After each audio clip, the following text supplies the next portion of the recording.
So my name is John Gerald Mackey, and I wrote the paper Battling Societal Stereotypes Through Creative Choices Made in Fashion.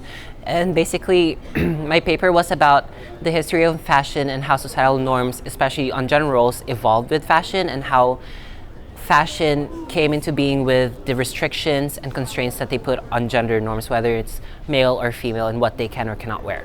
So basically, in my paper, I argued that the restrictions on what one can wear solely based on their gender is unreasonable, and that the fashion choices, whether intentional or not, can fight gender and social and sexual stereotypes in our society today.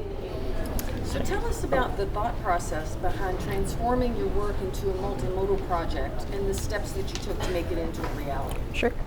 So a lot of the process of turning my paper into the multimodal project was in basically just a lot of brainstorming of how I can turn a paper that's focused on fashion into something that people can visually see in real life. So for this, I considered turning my paper either into a fashion show that involves a catwalk and actual live models. And my second option was the paper dolls that the project turned into.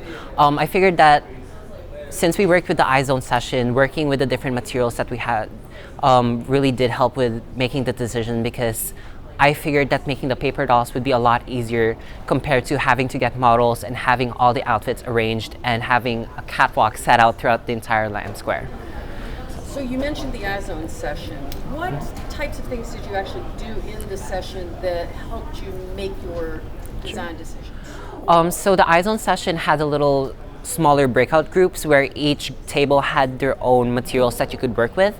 And one of the first tables I worked with was the usual arts and crafts, so like paper, glue, scissors and stuff like that. So I just made the typical paper dolls to just see how it would look.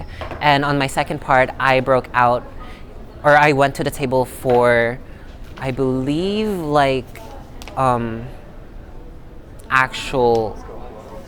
actually working with videos and technology and stuff like that. And I figured that it was a little bit harder working with that compared to having one that was interactive to the audience as well.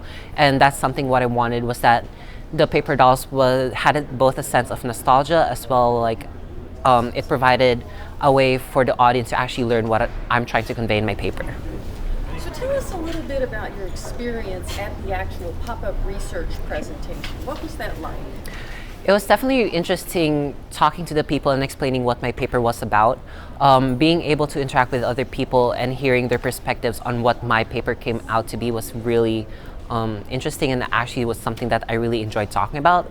The topic that I ended up doing in the paper was super just fascinating for me, because I ended up learning different things that I didn't expect to learn in the first place. One of this was the fact that these societal norms and the gender norms that are set out in our society is in place because, as much as possible, our society wanted it to be a heteronormative society where they didn't want to confuse both men and women wearing the similar outfits to be mistaken for each other, and, for example, a man accidentally falling for another man because he was wearing something more feminine. So this strict gender norms and roles in fashion was created in place to stop that from happening. And you also created a film for use at your multimodal presentation. Yes. Tell us a little bit about that. Yeah, so I got a couple of my friends to help me out with the project as well. So I had about 3 girls and about 4 or 5 guys dress up in outfits that I chose out specifically to combine both masculine and feminine features. So I had one of the guys wear a very long fur coat with a floral tie and a normal suit, black top, black pants. I had a girl wear a more groovy kind of outfit with a men's colorful button down and some high-waisted jeans and some very colorful glasses. So it was just a lot of asking my friends to help me out with the project, putting them in those outfits that would be considered outside societal norms, and taking a fashion photo shoot for them. Would you have any advice for a student who's transforming their project into a multimodal? I would definitely recommend thinking outside the box.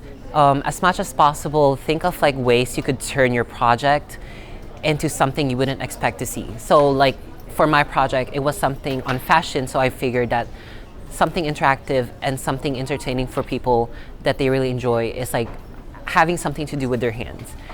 So as much as possible, do something outside the box and something interactive to your audience as well. Thank you, John. No problem. Thanks.